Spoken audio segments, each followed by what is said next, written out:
secangkir pengharapan untuk mengawali hari ini. Renungan pagi tanggal 24 Januari, manis di mulut, pahit di perut. Wahyu 10 ayat 10, lalu aku mengambil kitab itu dari tangan malaikat itu dan memakannya. Di dalam mulutku ia terasa manis seperti madu, tetapi sesudah aku memakannya, perutku menjadi pahit rasanya. Dan betapa manisnya itu. Pada tanggal 6 Oktober, hari ketika Miller akhirnya menerima bahwa tanggal 22 Oktober adalah hari yang diprediksi sebagai hari kedatangan Yesus yang kedua kali, ia menyatakan dengan kegirangan dalam artikel di The Midnight Cry yang terbit tanggal 12 Oktober. Saya melihat kemuliaan di bulan ke-7 yang belum pernah saya lihat sebelumnya.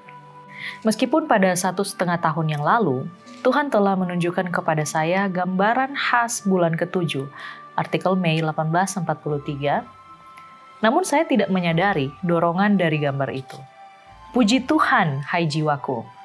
Biarlah saudara Snow, saudara Storrs, dan yang lainnya diberkati atas peran mereka dalam membuka mata saya. Saya segera tiba di rumah. Mulia, mulia, mulia. Saya melihat bahwa waktunya sudah tepat. Jiwa saya begitu melimpah sehingga saya tidak dapat menulis. Saya melihat bahwa kita tetap benar. Firman Tuhan itu benar. Dan jiwa saya berlimpah sukacita. Hati saya dipenuhi rasa syukur kepada Tuhan. Oh, betapa inginnya saya berseru. Namun saya akan berseru saat Raja segala Raja datang. Saudara Mettings, saya mendengar Anda berkata, Saudara Miller sekarang telah menjadi seorang fanatik. Baiklah, sebutlah apapun sesuka Anda, saya tidak peduli.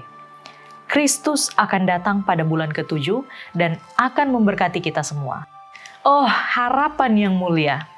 Kemudian saya akan melihat Dia dan menjadi seperti Dia dan bersama Dia selamanya. Ya, selamanya dan selamanya.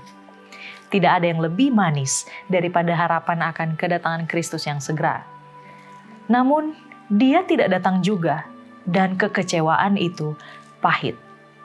Pada tanggal 24 Oktober, Josiah Litch, pemimpin pengikut Miller, menulis dari Philadelphia kepada Miller dan Himes, bahwa hari ini gelap domba-domba tercerai-berai, dan Tuhan belum datang juga. Hiram Edson melaporkan bahwa harapan kami yang terindah hancur, dan kami dirundung kesedihan yang belum pernah saya alami sebelumnya. Kehilangan semua sahabat di dunia ini tampaknya tidak ada bandingannya. Kami menangis dan terus menangis hingga fajar menyingsing. Seorang pendeta muda dari antara penganut ajaran Miller bernama James White menulis bahwa kekecewaan atas berlalunya waktu adalah kekecewaan yang sangat pahit. Orang-orang percaya sejati telah menyerahkan segalanya bagi Kristus dan telah bersaksi akan hadiratnya seperti yang belum pernah terjadi sebelumnya. Kasih Yesus memenuhi setiap jiwa, dan dengan kerinduan yang tak terungkapkan, mereka berdoa, datanglah Tuhan Yesus, dan datanglah segera.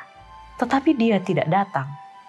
Dan sekarang, untuk kembali kepada kehidupan yang penuh kekhawatiran dan kebingungan, dengan menantikan ejekan dan cercaan orang-orang yang tidak percaya yang sekarang akan mencemooh seperti yang belum pernah terjadi sebelumnya, merupakan ujian iman dan kesabaran yang mengerikan.